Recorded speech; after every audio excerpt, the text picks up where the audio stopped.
Hello నమస్తే అండి. నేను మీ లక్ష్మీ చౌదరిని. వెల్కమ్ టు మీ శ్రీ మధురిమలు తెలుగు ఆడియో స్టోరీస్.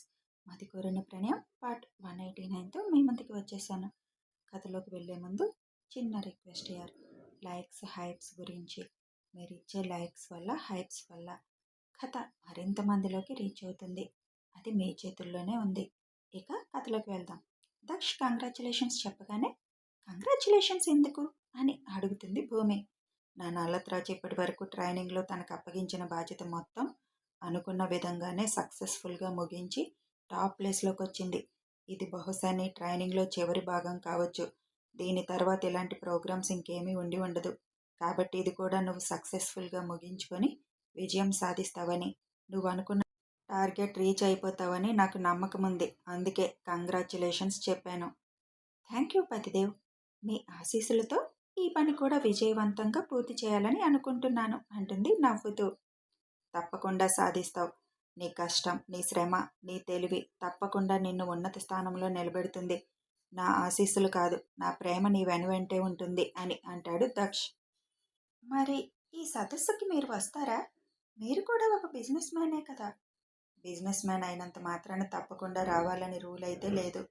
ఇన్విటేషన్ అయితే వస్తుంది. చూడాలి అప్పుడు నా వర్క్ని బట్టి. అదేంటి, ఇండియాలో సక్సెస్ఫుల్ బిజినెస్ మ్యాన్ కదా మీరు మీరు రాకపోతే ఎలా? మన కంపెనీ తరపున నాన్న బాబాయ్ వచ్చినా సరిపోతుంది, లేదా అద్దు విజయ్ వచ్చినా సరిపోతుంది. నేనే రావాలని రూల్ లేదు. స్వీడన్ ప్రాజెక్ట్ గురించి నీకు తెలిసిందే కదా. వాళ్ళు కూడా వస్తారేమో కదా. అప్పుడు ప్రాజెక్ట్ని మీరు అంత దూరం వెళ్ళే పని లేకుండా ఇక్కడే సబ్మిట్ చేసేయచ్చు కదా.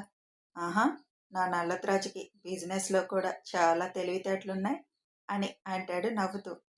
తెలివితేటలు లేకుండానే ఐఏఎస్ ట్రైనింగ్ వరకు వచ్చానా అంటుంది గారంగా. నేను అంటుంది బిజినెస్కి సంబంధించిన తెలివితేటలు మేడం. నేను కూడా బీటెక్ స్టూడెంట్నే. పైగా ది గ్రేట్ బిజినెస్ మ్యాన్ దక్షత్రామ్ భార్యని. ఆ మాత్రం ఆలోచించలేనా? ఓకే, ఒప్పుకుంటాం. ఇక ఫ్రెష్ అయ్యి ముందు ఏమైనా తిను. తినే టైం అయిందిగా. పగలు సరిగ్గా తినుండవు. నైట్కి మాట్లాడతానులే నీతో, బాయ్ అని అంటాడు. Okay bye. వీలైనంత వరకు మీరే రావడానికి ప్రయత్నించండి. ఒక బిజినెస్ మ్యాన్గా మీరు అక్కడ ఉంటే దానిని పర్యవేక్షించే పర్యవేక్షకురాలుగా నేను కూడా అక్కడ ఉంటాను. తమరు స్వయంగా నా పనితీరును పర్యవేక్షించి నాకు రివ్యూ ఇవ్వండి అని అంటుంది నవ్వుతూ. ఓకే మేడం, ట్రై చేస్తాను అని నవ్వుతూ చెప్పి ఫోన్ కట్ చేస్తాడు. ప్రస్తుతం నా ఫోకస్ మొత్తం ఇంకా దీని మీదే పెట్టాలి. ఇందులో ఏ చిన్న మిస్టేక్ జరిగినా టోటల్గా రిమార్క్ పడిపోతుంది. పైగా ఇందులో గనక కొంచెం సక్సెస్ బాగా సాధిస్తే మనం అనుకున్న చోట అడగడానికి కొంచెం అవకాశం దొరుకుతుంది అని ఆలోచిస్తూ ఫ్రెష్ అయిపోయి డిన్నర్ చేయడానికి వెళ్తుంది. అప్పటికే 8 అయిపోవడంతో ఏంటి భూమి ఇంత లేట్ అయ్యావు అని అడుగుతుంది కుసుమ. ఫోన్ మాట్లాడుతూ ఉండిపోయాను అని అనగానే, మా అన్నగారు ఫోన్ చేస్తే అసలు సమయం మర్చిపోతారు కదా మీరు. అయినా రోజు అన్ని మాటలు ఏముంటాయి, రొమాంటిక్ విషయాలు మాట్లాడుకుంటారా అని టీజింగ్గా నవ్వుతూ అంటుంది కుసుమ. లేదు కుసుమ, ఫోన్లో మాట్లాడుతున్నప్పుడు మా మధ్య అస్సలు రొమాంటిక్ టాపిక్ రాదు. ఎంతసేపు వర్క్ గురించి లేదా వేరే విషయాల గురించి తప్ప రొమాంటిక్గా మాట్లాడే విషయాలు చాలా తక్కువ మా మధ్య. అది నువ్వు నమ్మినా నమ్మకపోయినా అదే నిజం. ఈరోజు మాట్లాడింది మొత్తం జరిగేది బిజినెస్ సమ్మిట్ కదా. ఆయన బిజినెస్ మ్యాన్. మరి ఆయన వస్తున్నారా లేదా అని అడగడం, అక్కడ నేను ఎలా ఉండాలి ఏంటి అనేది ఆయన చెప్పడం, ఇదే జరిగింది ఇంతసేపు కూడా అని అంటుంది భూమి. నువ్వు వర్క్ విషయాలు కూడా మొత్తం అన్నయ్యతో పంచుకుంటావా అని అడుగుతుంది కుసుమ. లేదు, ఎక్కడ వర్క్ అనేది మాత్రమే చెప్తాను తప్ప అక్కడ మనం చేసే పనులు, దానికి సంబంధించిన విషయాలు చర్చించను. అది కరెక్ట్ కాదు కదా. ఒక కలెక్టర్గా మనం కొన్ని విషయాలు బయటికి చెప్పకూడదుగా. అది నాకు తెలుసు. ఆయన కూడా అడగరు తెలుసా. ఏం జరుగుతుంది, ఏం చేస్తున్నావు అని కూడా అడగరు. ఎక్కడ వర్క్ చేస్తున్నావు, అక్కడ వాతావరణం ఎలా ఉంది, ఇలాంటి విషయాలే మాట్లాడతాం. నువ్వు పర్ఫెక్ట్ కలెక్టర్ అయితే అని నవ్వుతూ అంటుంది కుసుమ. మనం గవర్నమెంట్ సర్వెంట్స్గా పనిచేస్తున్నాం కాబట్టి కొన్ని సీక్రెట్స్ మెయింటైన్ చేయాలి. అది మన భర్త దగ్గరైనా తల్లిదండ్రుల దగ్గరైనా. ముఖ్యంగా మనం కలెక్టర్స్ జిల్లాకి ప్రథమ పౌరుడి కింద వస్తాం. మెజిస్ట్రేట్ లెవెల్ పవర్ మనకు ఉంటుంది. ఇది చాలా బాధ్యతాయుతమైన post.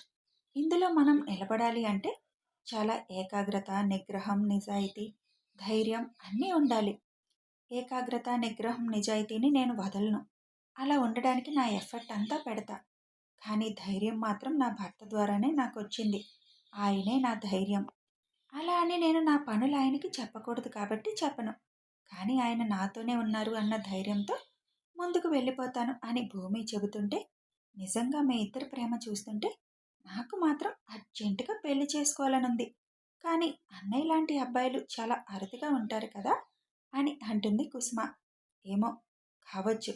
I am so lucky కుసుమ. నీకు చాలా విషయాలు చెప్పలేనులే కానీ నేను అనుభవించిన స్ట్రగుల్కి నాకు ఆయన ఒక వరం. నేను ఇక్కడి వరకు రాగలిగాను అంటే కారణం ఆయనే అని చెబుతుంది భూమి. మీ ఇద్దరి ప్రేమ ఎప్పటికీ ఇలాగే ఉండాలి అని కుసుమ అంటుంది. ఎప్పటికీ ఇలాగే ఉంటుంది అంటుంది భూమి నవ్వుతూ. అంత కుసుమతో మాట్లాడుతూ కూడా షీలాని గమనిస్తూనే ఉంటుంది భూమి. తింటున్నంతసేపు ఫోన్లో చాటింగ్ చేస్తూనే ఉంటుంది షీల. ఈ అమ్మాయి ఫోన్ ఒకసారి చెక్ చేయగలిగితే అసలు ఈ అమ్మాయి ఏం చేస్తుందో తెలుస్తుందా అన్న ఆలోచన వస్తుంది భూమికి. కానీ అది జరిగే పని కాదు. ఫోన్ చెక్ చేయడం కష్టమే అని అనుకుని తినడం అయిపోవడంతో కుసుమతో పాటు గార్డెన్లో కాసేపు నడిచి పడుకోవడానికి వచ్చేస్తుంది రూమ్కి. ఇక ఎక్కువ ఆలోచించకుండా ఆ రోజు వర్క్ మొత్తం నోట్స్లా ప్రిపేర్ చేసుకుంటూ కూర్చుండగా లోపలికి వస్తుంది షీల. ఓరకంట తనని గమనిస్తూనే తన వర్క్ చేసుకుంటుంది భూమి. భద్రావతికి అనుకున్నట్లే నోటి క్యాన్సర్ అని తెలియడం, పైగా అది అడ్వాన్స్డ్ స్టేజ్లో ఉండి ట్రీట్మెంట్ ఇప్పించాలి అని చెప్పడంతో అక్కడే హాస్పిటల్లో అడ్మిట్ చేసేస్తారు అప్పటికప్పుడే. అక్కడ ఎక్కువ మంది ఉండాల్సిన అవసరం లేదని ఒకరు అక్కడుండి మిగిలిన వాళ్ళందరూ వెళ్ళిపోతారు. ఆ ఒకరు కూడా కాపలా కోసం మాత్రమే. భూమిని ఏదో చేద్దామని వెళ్ళి ఏమీ చేయలేక భూమితోనే తిరిగి మాటలు పడి వచ్చిన వనజ అప్పటి నుంచి ఇంకొంచెం భూమి మీద కోపం పెంచుకొని, ఎంత పొగరు దీనికి! కోటికి గతి లేనిది ఈరోజు నన్నే బెదిరించే లెవెల్కి వచ్చింది. నాకే నీతులు చెబుతుంది. ఇంటిల్లపాది దానికి సపోర్ట్ చేస్తూనే ఉన్నారు. దీనిని ఇంట్లో వాళ్ళ ద్వారా అవమానపరచడం అనేది జరగదు. అసలు ఇది ఆ వీడియోలో ఉన్నదే అయితే వీళ్ళెవ్వరో తెలియకుండా అక్కడ మేనేజ్ చేశారు. కానీ తెలిసేలా చేస్తే ఏమైనా నాకు ఉపయోగపడుతుందా అని ఆలోచించడం మొదలు పెడుతుంది వనజ. అదే సమయంలో వనజకి ఒక ఫోన్ రావడంతో, అవునా, నేను వెంటనే బయలుదేరతాను అని ఆలోచనలు పక్కన పెట్టి భర్తకు చెప్పి అక్కడి నుంచి విజయవాడ బయలుదేరుతుంది. మరో 2 రోజులు కరిగిపోతాయి కాలంలో. భూమికి సెక్రటరియేట్లో కూడా మీటింగ్ జరగడం, ఏం చేయాలో చెప్పి వాళ్ళ బాధ్యతలు వాళ్ళకి అప్పగించడం జరిగిపోతుంది. నెల రోజులు మాత్రమే ఉంది కాబట్టి మీ పనులు మీరు త్వరగా పూర్తి చేయండి. ఎటువంటి అవాంఛనీయ సంఘటనలు జరగకూడదు. సెక్యూరిటీ మొత్తం పోలీసులతో పాటు మీరు కూడా చూసుకోవాలి. ఒక కలెక్టర్గా మీ జిల్లా మొత్తాన్ని మీరు ఎలా పర్యవేక్షించగలరు అనేది ఈ సదస్సు పర్యవేక్షణ ద్వారా మేము అంచనా వేయగలం అని చెప్పడంతో అందరూ కూడా ఫోకస్ మొత్తం దాని మీద పెడతారు. ఈ 2 రోజులు కూడా భూమి తన పని తను చేస్తూనే షీలాని గమనించడం మొదలు పెడుతుంది. తను తరచుగా ఫోన్ చేయడానికి ఆ లోపలికి వెళ్ళడం గమనిస్తుంది. ఎంత వద్దని వదిలేద్దామన్నా షీలా ప్రవర్తన ఎంత పట్టించుకోవద్దని అనిపిస్తున్నా భూమి మనసులో షీలా వల్ల ఏదో జరగబోతుంది అన్న అనుమానం మాత్రం బలంగా నాటుకుపోతుంది. అందుకే ఇక తనని ఎలా అయినా పూర్తిగా అబ్జర్వ్ చేయాలని నిర్ణయించుకుంటుంది. రోజు ఇదే సమయంలో వెళ్ళి అసలు ఏం మాట్లాడుతుందో ఫోన్లో అని తెలుసుకోవాలని కూడా సైలెంట్గా తనని ఫాలో అవడం మొదలు పెడుతుంది. ఆ రోజంటే ఏదో బయట మాట్లాడింది కాబట్టి వినిపించింది కానీ షీలా డోర్ వేసుకొని మరీ మాట్లాడడం గమనించిన భూమి డౌట్ లేదు, ఏదో జరుగుతుంది అనుకుని ఎలా వీళ్ళ గురించి తెలుసుకోవడం అని ఆలోచిస్తూనే రూమ్కి చేరుకుంటుంది. భూమి రూమ్కి వస్తుండగా పనమ్మాయి ఎదురు రావడంతో చిన్న స్మైల్ ఇచ్చి ముందుకు వస్తున్న భూమిని అమ్మా అని పిలుస్తుంది పనమ్మాయి. ఏంటి అని వెనక్కి తిరిగి చూస్తుంది భూమి. అంటే ఇప్పుడు నేను ఒక విషయం మీకు చెబుతాను. అది మీరు ఎలా తీసుకుంటారో నాకు తెలియదు. కానీ మీరు మంచివాళ్ళమ్మా. ఇబ్బందుల్లో పడకూడదు కదా. అందుకే చెప్తున్నాను అని అంటుంది పనమ్మాయి. ఏంటి విషయం అని అడుగుతుంది భూమి. అమ్మా, మీరు మళ్ళీ ఈ విషయం ఎక్కడా చెప్పొద్దు. నాకసలే చాలా భయం ఇలాంటివి అని అంటుంది. పొరపాటున కూడా నేనెవరికీ ఏమీ చెప్పను. విషయం చెప్పు అని అనగానే చుట్టూ ఒకసారి గమనించి, అమ్మా, మీ రూమ్‌లో ఉన్న అమ్మాయి మంచిది కాదమ్మా. ఒక సార్‌తో సంబంధం పెట్టుకుంది. అంతే కదమ్మా! ఆ సార్‌కి మీ మీద కన్ను కూడా ఉందమ్మా. మీరు ఊరు వెళ్లారు కదా! అప్పుడు ఒకరోజు అతను మీ రూమ్‌లో అమ్మాయి మాట్లాడుకోవడం విన్నాను. అమ్మా, మా చుట్టాల ఫంక్షన్ ఉంటే ఆ రోజు నేను పనికిరానని సెలవు అడిగాను. కానీ ఇంకొక అమ్మాయి కూడా సెలవు పెట్టడంతో ఇద్దరు ఒకసారి మానేస్తే ఎలా అని ఒక పని చేయి, తెల్లారుజామున తుడిచేసి వెళ్ళిపో అని అన్నారు. తెల్లారుజామున రావడం కష్టమని ఆ రాత్రి ఇక్కడే ఉండిపోయి తెల్లారుజామున 3 గంటల నుంచి మొత్తం తుడుచుకుంటూ వస్తుండగా రూమ్లో నుంచి మాటలు వినిపించాయమ్మా. వాళ్ళ మాటల్లో నాకు వినిపించింది ఏంటంటే, మీ గురించి చాలా మాట్లాడుకుంటున్నారు. మీరు అందంగా ఉంటారని, ఒక్కసారైనా మీతో అని అనగానే భూమికి కోపం వచ్చేస్తుంది ఆ మాటలు వినగానే. అప్పటికే అతను బయటికి వెళ్ళిపోవడానికి రెడీ అయిపోయినట్టున్నాడు.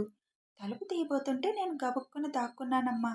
అతను వెళ్ళిపోయాక ఆ అమ్మ తలుపేసుకున్నాక అప్పుడు పనులు చేసుకొని వెళ్ళాను.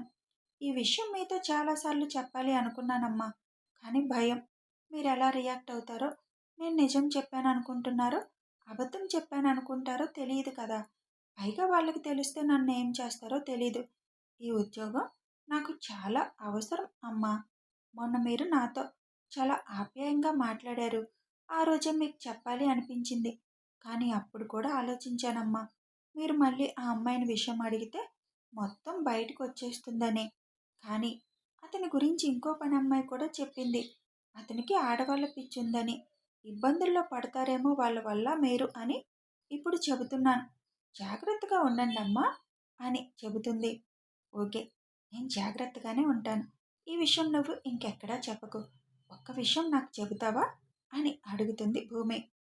ఏంటో అడగండమ్మా. ఆ అమ్మాయి దగ్గరికి వచ్చే సార్‌ని చూసావు కదా!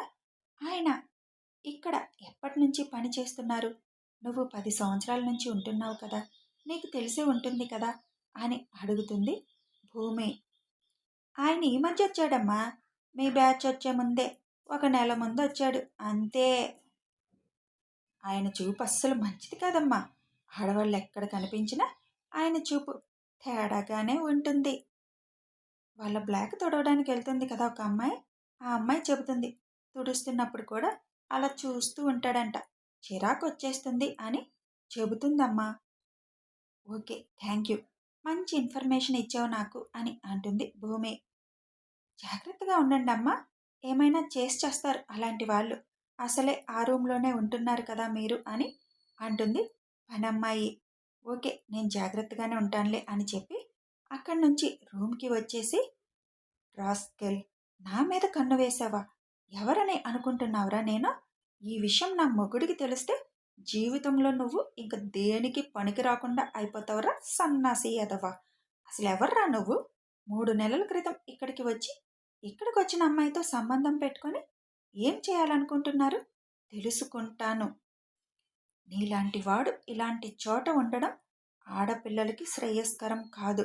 అందుకోసమైనా నీ చరిత్ర ఏంటో తెలుసుకొని నిన్ను ఇక్కడి నుంచి బయటికి వెళ్ళేలా చేస్తాను అనుకుంటుంది భూమి. కథ కొనసాగుతుంది. మరి భూమి వాళ్ళ గురించి తెలుసుకోగలుగుతుందా? తను అనుకున్నది చేయగలుగుతుందా? తెలియాలి అంటే కథని ఫాలో అయిపోండి. ఫాలో అవ్వాలంటే తెలుసుగా, సబ్స్క్రైబ్ చేసుకొని బెల్ ఐకాన్ నొక్కితే నోటిఫికేషన్స్ వస్తాయి. అలాగే వీడియో నచ్చితే లైక్ చేయండి, షేర్ చేయండి, కామెంట్ రూపంలో మీ అభిప్రాయాలు తెలపండి. Thanks for watching.